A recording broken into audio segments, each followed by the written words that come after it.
Ginormo Sword. You guys have no idea what I've been through to get this to you.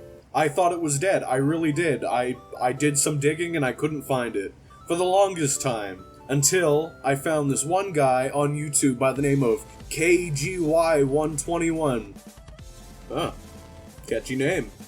Who so graciously put it in his description as a link in a Google Drive, which could be deleted at any day, so I immediately had to back it up. Speaking of backing it up, this game is an ancient fossil from the Jurassic. It's a Flash game from, get this, 2008.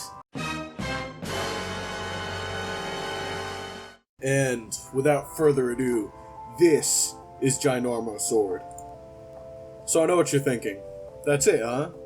Well, I would not waste your time. There is more to this game that you are not seeing. Just follow along, if you can. First of all, take a look around.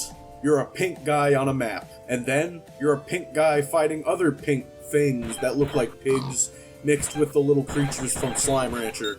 And something that you may notice right off the bat is that the sound is a killer. It sounds like this cacophony of machine gun type noise and computer beeping. It's not a bop and it's not a headbanger at all. So, what I'm gonna do to save your ears is that I'm gonna turn off that game sound, unless I find it absolutely necessary, because oh my god, I don't want to subject anyone to that. So, you go around the map as the Pink Power Ranger and you just fucking over and over and over just hit these fucking monsters repeatedly, and you just grind and you kill and kill and you get more money every time you kill, and you just fucking grind these bosses out so you can get a little bit stronger. And you go to this big head guy that looks awfully reminiscent of some other Japanese game that I've played. And you get a little bit stronger so you can hit the enemies a little bit harder so you can get money just a little bit quicker. It's a never-ending cycle, but it's also a highly enjoyable cycle that I can't stop playing for any reason. It's completely addictive. And I remember specifically in high school, I would not do my work, and I would spend the entire period on my laptop playing Ginormo Sword instead of getting good grades, and perhaps maybe that's why I'm not in college right now. I essentially gave my education away so I could play Ginormo Sword. Are you understanding the magnitude of what I just told you?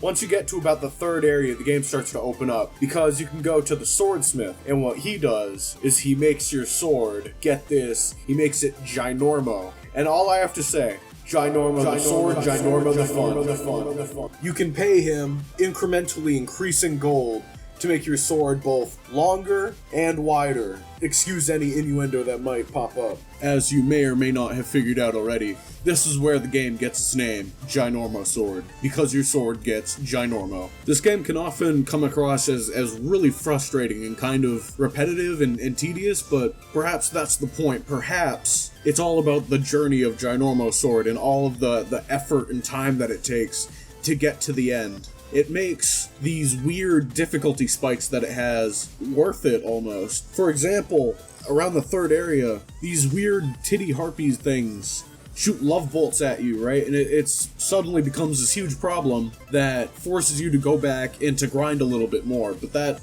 like I said, is the whole game.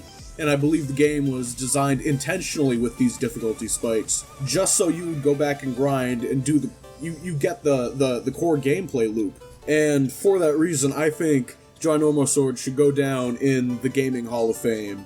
Or at least it should be remembered.